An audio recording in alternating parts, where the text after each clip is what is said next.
my mom asked. I can answer that, Dr. Morcassi said. Yeah, let me answer that, I said.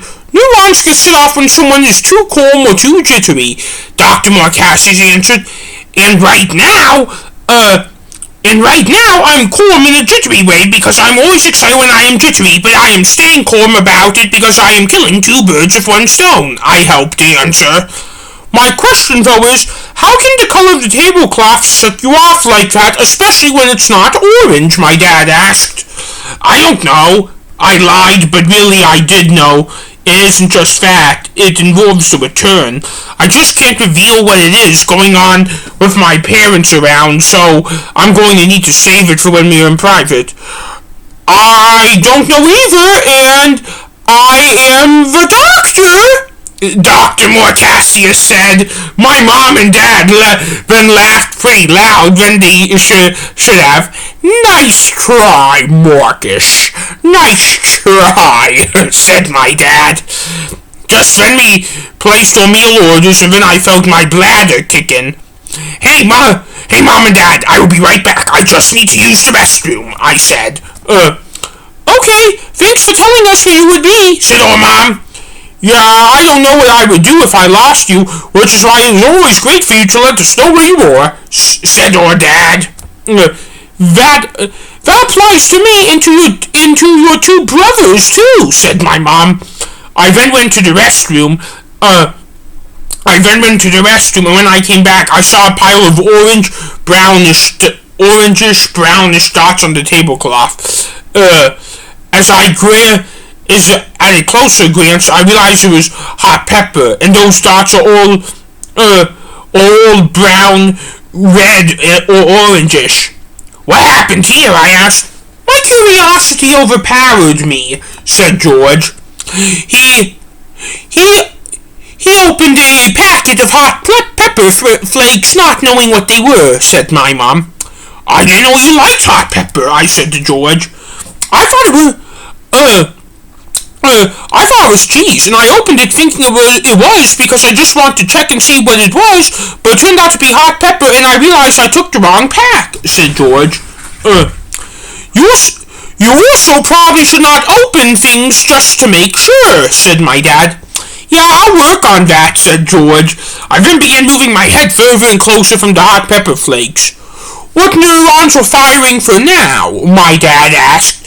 From a distance, all these flakes look to be the same color, I said. My parents then began moving their heads like I was mine. Not as camouflageable as the white and black plaid, said my Mom. I must agree, said my dad. I do see what he is saying a bit, said my Mom. I must agree on that too, said my dad. Can I ask you two a personal question? Dr. Morcassi asked. Yeah, said my dad. This time I appreciate you asking because of the word personal, said my Mom. What do you two plan on doing when we get back to Robbinsog? Dr. Morcassi asked. We want alone time in our room. Why do you ask? No reason, Dr. Morcassi said, gently tapping his foot on me. Okay, said our Mom awkwardly. We were going to go jogging in the morning, but that we were going to do as a family, said my dad. Yeah, I can do that, said my dad, said Dr. Morcassi. Me too, I said. Me three, said George. Where are we jogging to? Dr. Morcassi asked. The loop 5 times, answered my Mom. Well, why do you ask that, too? My dad asked. Oh, because I have plans for tomorrow. I just want to make sure they don't overlap. They don't overlap. The loop 5 times can be done in 1 hour. I thought you didn't have a plan, I asked Dr. Morcassi. I actually do. I actually do have plans this weekend. I just haven't discussed them, answered Dr. Morcassi. The rest of the meal went nice. However, the walk back home was a little bit concerning to me because Mom was a little bit wobbly, but but the good part is he never fell over. However, it was enough to make George cry and my dad panic a bit, but Dr. Marcassius remained calm the whole time. But that doesn't mean he was never uncomfortable. So, what is everyone doing? Oh, Mom asked when we got back into Robbinsog room. I said, room, said Dr. Marcassius. Watching Mickey, said George. Okay, well, we will be in our room, said my dad. Please don't bother us until we leave it for any reason, said my mom. We then split up and went into other parts of Robbinsog. When I entered my room, Marcus had his ear pressed up against the wall that was shared with his bed in our parents' room. I was saying before I was interrupted. Shh, Dr. Marcassius shushed me again, except this time he had a reason, too. About 30 seconds go by with his ears, and then I hear a loud noise with an inappropriate accent. You may talk now. I just wanted to hear. Also, new rule. If Mom and Dad are having fun in their room, we don't have to worry about going to the secret spot because they are so distracted, said Dr. Marcassius, winking at me. I am glad you were thinking what I was, because now is a good time to meet up in here, I said. Are you also thinking you should talk about your behavior at dinner tonight? Yeah, but again, it wasn't bad. What happened at dinner tonight? I don't know. Neurons began firing like crazy because of camouflageable patterns. Why? You're gonna think this is crazy.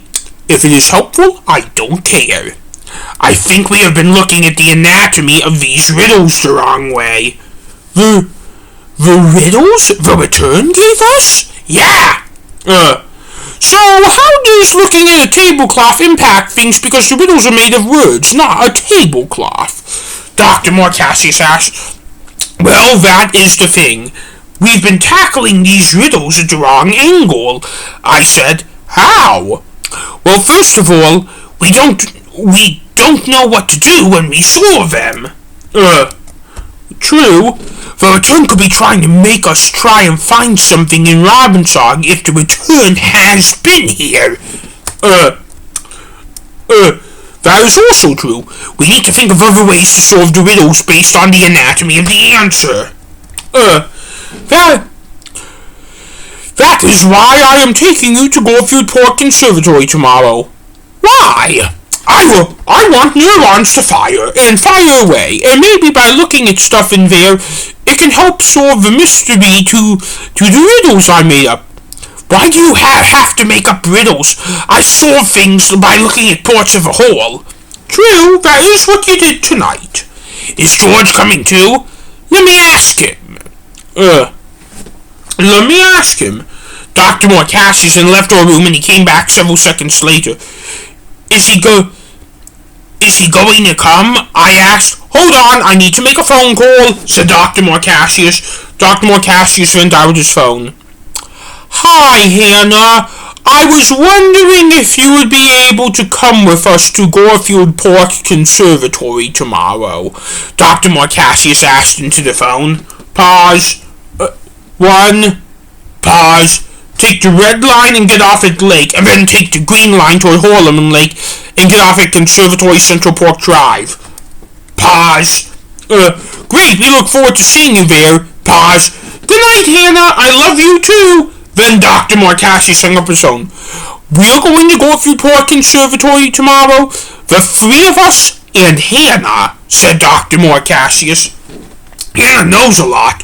Maybe you should now reveal to her the secret spot, I said to Dr. Marcassius. I think I'm going to, just in case she gets involved in our activities there. Marcus then pressed as he on the wall again.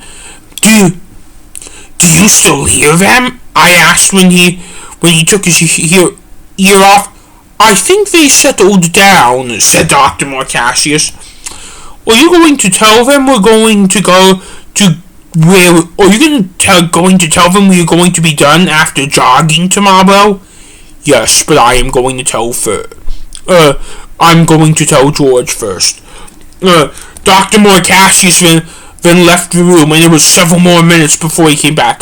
Probably because he was waiting for Mom and Dad to leave the room, which is when we can talk to them after having fun. Did you tell them? I asked when he entered. Yep, said Dr. Mortashis. Dr. Mortashis and shut the door and lay down his bed.